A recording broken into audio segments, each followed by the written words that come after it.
Oke, assalamualaikum warahmatullahi wabarakatuh. Perkenalkan, nama saya Muhammad Abdul Haris dengan NIM 19248060 dari kelas 19 8AG07. Di sini saya akan mempresentasikan tugas proyek saya sebagai pemenuhan nilai UAS mata kuliah Arsitektur Enterprise. Adapun judul presentasi ini yaitu permodelan arsitektur enterprise sistem informasi penggajian menggunakan kerangka TOGAF ADM, studi kasus Kopti Kabupaten Bogor.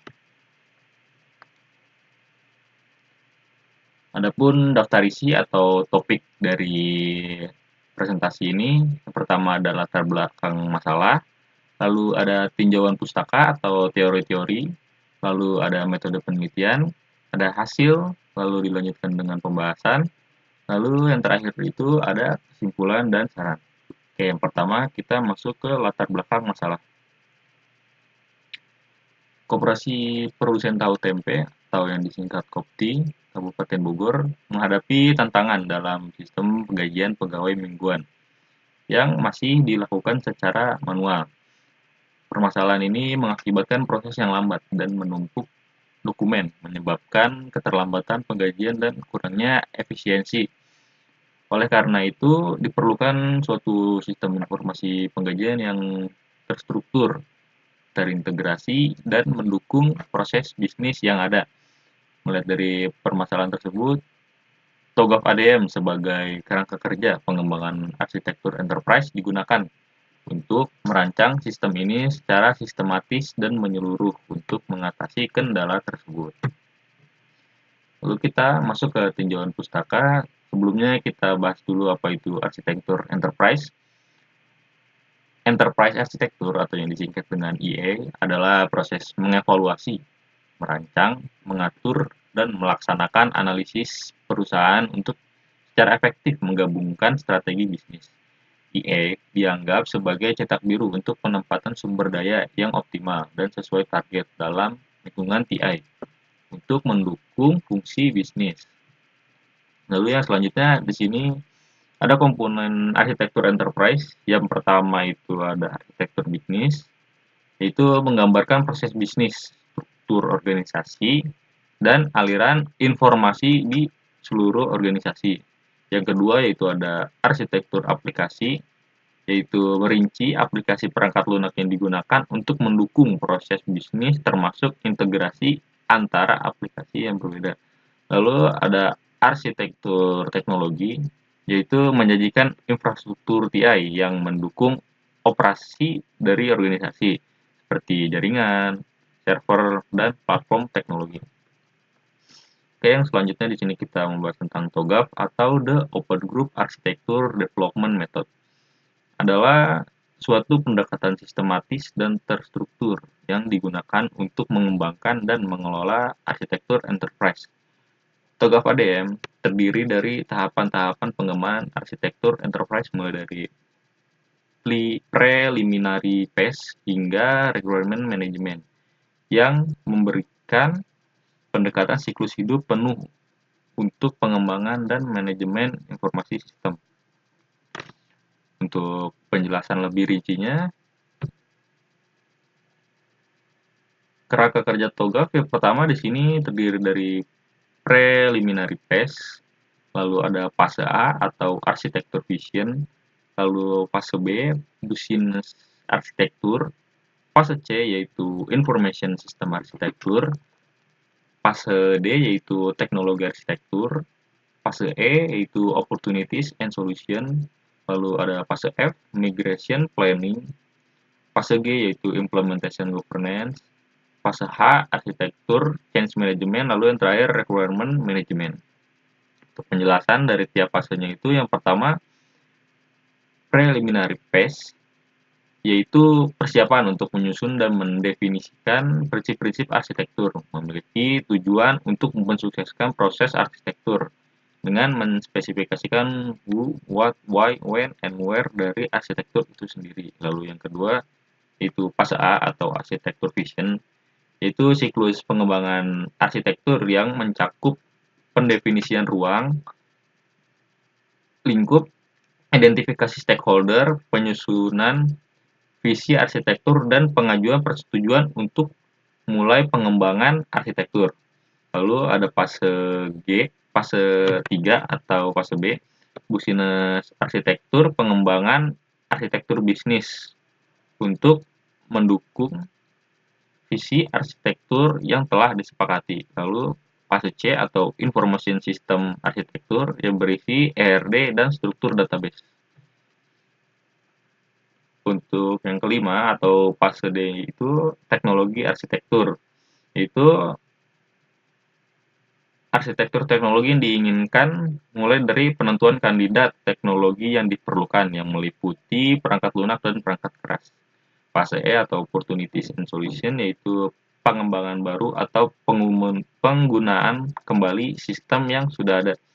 Tahap ini akan dievaluasi model yang telah dibangun untuk arsitektur saat ini dan tujuan identifikasi proyek utama yang akan dilaksanakan untuk mengimplementasikan arsitektur, tujuan dan klasifikasi sebagai pengembangan baru.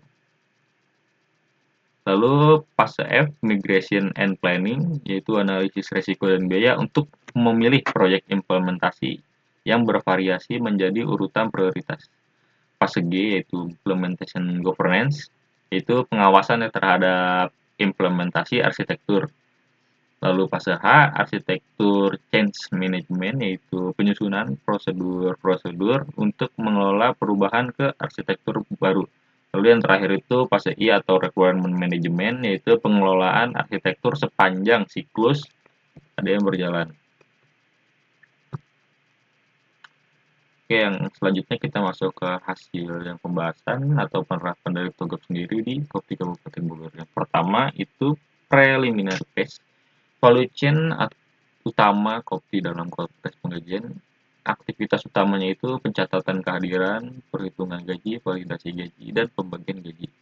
Adapun untuk aktivitas pendukungnya, yaitu manajemen SDM, keuangan, serta pelaporan.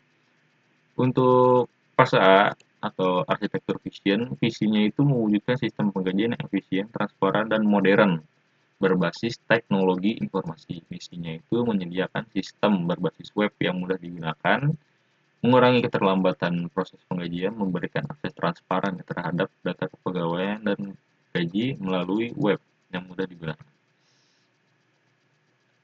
Untuk fase B atau business arsitektur di sini ada activity diagram yang dibagi menjadi 4 aktor, yaitu pegawai, kepala divisi, finance, dan juga pemilik.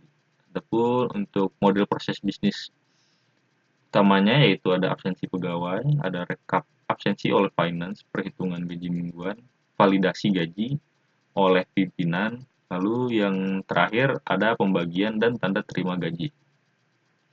Oke, untuk yang selanjutnya itu fase C atau Information System Architecture. Di sini ada ERD atau Entity Relationship Diagram. Di sini ada 4 hingga 5 database. Yang pertama itu ada user, ada ID user, username, password, dan hak akses. Lalu masuk ke data pegawai. Yang data pegawainya ini diisi dengan ID pegawai, nick, nama pegawai, username, password, jenis kelamin, jabatan, tanggal masuk, status, foto, hingga hak akses. Lalu ada data jabatan, di sini yang terdiri dari ID jabatan, ID pegawai, nama jabatan, gaji pokok, gaji transport, dan uang makan. Lalu masuk ke data gaji, yaitu berisi nama pegawai, jumlah kehadiran, ID jabatan, jenis kelamin, gaji pokok, uang makan, tunjangan transport, hingga yang terakhirnya itu total gaji. Lalu di sini ada data kehadiran yang berisi ID kehadiran, ID pegawai, hadir, dan jumlah hadir. Oke, masuk ke fase D, teknologi arsitektur yang digunakan. Yang pertama itu hardware-nya server lokal atau jaringan LAN. Software-nya itu ada PHP, HTML, JavaScript, CSS, MySQL, dan SMPP dalam perancangan webnya itu. Lalu platformnya itu web based dengan database yang saling terintegrasi. Untuk fase E atau opportunities and solution, yang pertama itu menghilangkan ya proses manual.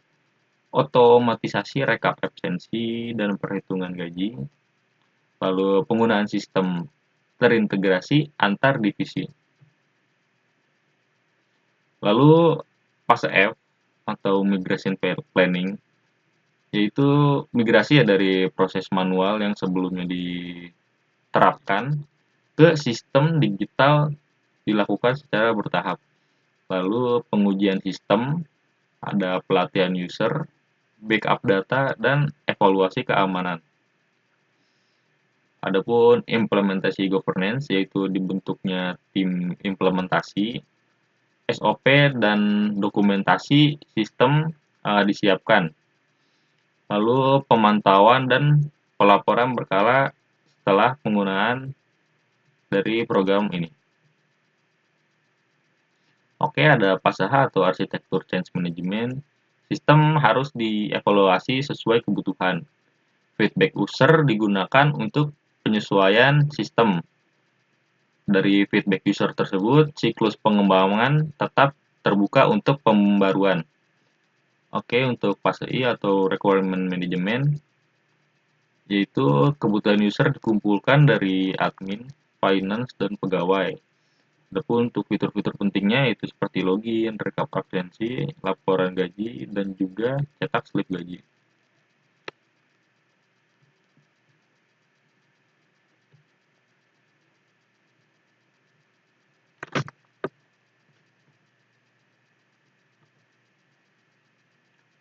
Oke, untuk yang terakhir atau penutup, kita masuk ke kesimpulan dan saran.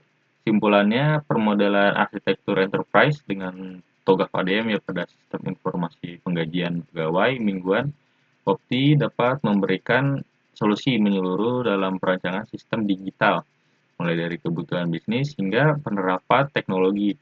Adapun untuk sarannya itu diharapkan sistem ini benar-benar diimplementasikan oleh manajemen Kopti agar proses penggajian menjadi lebih efektif, efisien, dan modern. Dibutuhkan pelatihan dan maintenance berkala untuk menjaga performa dari sistem itu. Oke, mungkin cukup sekian presentasi dari saya. Kurang lebihnya mohon dimaafkan. Wassalamualaikum warahmatullahi wabarakatuh.